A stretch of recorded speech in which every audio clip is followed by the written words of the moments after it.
نحمدہ ونصلی علی رسولہ الکریم اما بعد فاعوذ باللہ من الشیطان الرجیم بسم اللہ الرحمن الرحیم۔ آج میرے پاس جو ٹاپک ہے وہ ہے حج تمتع۔ رسول پاک صلی اللہ علیہ وآلہ وسلم جب حج کے لیے تشریف لے گئے تو صحابہ کو حکم دیا کہ جو اپنے ساتھ ہدی کا جانور لے کے نہیں آیا وہ عمرہ کے بعد اپنے احرام کھول دے اور 8 ذو الحجہ کو حج کے لیے دوبارہ احرام باندھے، کیونکہ قرآن مجید میں حج تمتع کی آیت آ گئی تھی۔ لیکن رسول پاک صلی اللہ علیہ وآلہ وسلم حج تمتع نہیں کر سکتے تھے،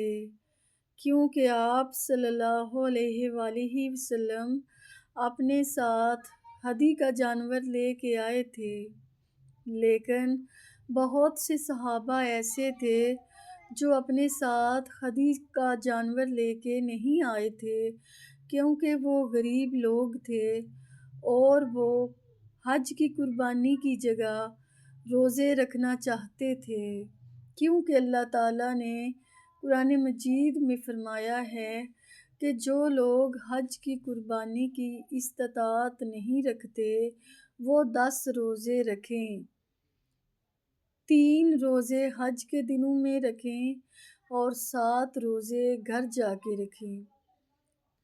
3 روزے جو حج کے دنوں میں رکھنے ہیں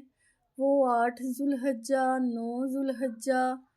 11 ذو الحجہ، 12 ذو الحجہ اور 13 ذو الحجہ، یعنی 5 دنوں میں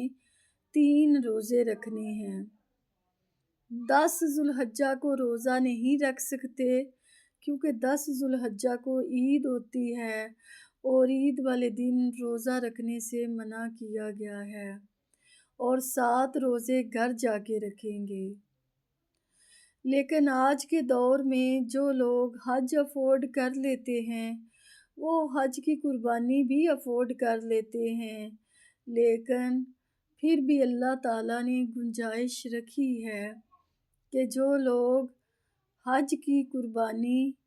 کی استطاعت نہیں رکھتے وہ 10 روزے رکھیں، 3 روزے حج کے دنوں میں رکھیں اور 7 روزے گھر جا کے رکھیں۔ ایک صحابی نے رسول پاک صلی اللہ علیہ وآلہ وسلم سے پوچھا،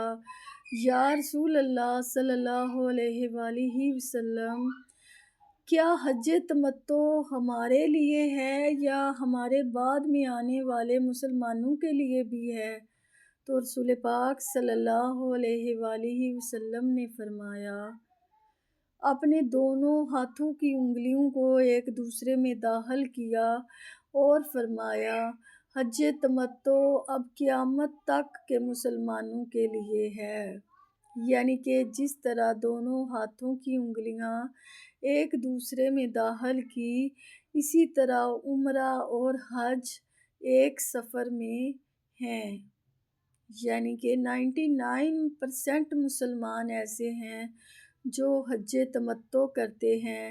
یعنی ایک ہی سفر میں عمرہ اور حج کرتے ہیں۔